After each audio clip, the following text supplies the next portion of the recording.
អ្នកទាំងអស់គ្នាមានអាចជួបបញ្ហាលួចឆ្លាញ់ណាគេម្នាក់អត់ហ៊ានសារភាពដោយសារតែខ្លាចខ្មាស់គេដែរអេ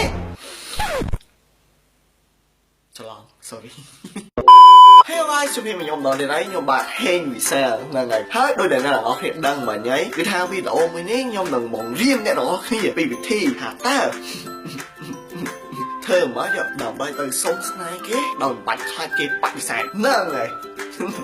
ចឹងឥឡូវហ្នឹងគឺថាខ្ញុំសុំបង្ហាញពីរបៀបថាហើយធ្វើម៉េចដើម្បីសុំស្នេហ៍ខ្លះដោយមិនបាច់ខ្លាចគេបដិសេធអូខេជាដំបូងយើងចូល Facebook មកហើយក៏មកយើងស្វែងរកក្រាស់យើងទៅបាទហើយឆាទៅគាត់ទៅអូខេឧទាហរណ៍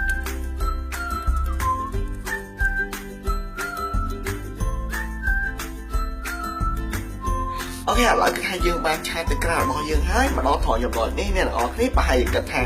ដដែលហ្នឹងបើគិតចេះយើងនៅតែខ្មាស់គេដដែលហ្នឹងមែនអត់ខ្ញុំចង់ប្រាប់ថាអ្នកទាំងអស់គ្នាគឺគិតខុសហើយចំណុចពិសេសគឺនៅកន្លែងនេះទុកឲ្យខ្ញុំបញ្យល់អ្នកទាំងអស់គ្នាអូខេអញ្ចឹងនៅពេលដែលយើងឆាតទៅហើយយើងគឺថារងចាំការ reply របស់ក្រាស់យើងបើសិនជាការ reply របស់ក្រាស់យើងមកក្នុងន័យ positive គឺថាយើងចាក់បដ ாய் ទៅតាមនឹងដែរទៅគឺថាហ្នឹងហើយយើងអូកន្លែងអីអញ្ចឹងណាបើគេថាគេមានចិត្តលើយើងដែរតែបើសិនជាយើងទទួលបានការ reply ក្នុងន័យ negative វិញយើងអាចប្រាប់ទៅគេវិញបានថាអញ្ចឹងសុំទោសមិនពុំម៉ាក់ខ្ញុំគាត់បានយកទូរស័ព្ទខ្ញុំឆាតទៅយើងអីអញ្ចឹងណាអញ្ចឹងឲ្យខ្ញុំសុំទោសផងឃើញទេត្រង់ចំណុចពុំម៉ាក់យើងយកឆាតទៅនេះយើងអត់មានអីត្រូវខ្មាស់គេទេពួកអីហ្នឹងហើយគឺថាពុំម៉ាក់យើងជាអ្នកឆាតទៅហ្នឹងហើយអូខេឥឡូវមកមើលឆាតរបស់ខ្ញុំវិញគាត់បានឆាតមកវិញជប់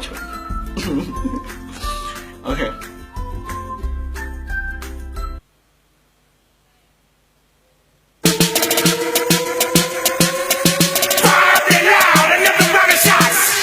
គេថាហៅសងសាប្របែ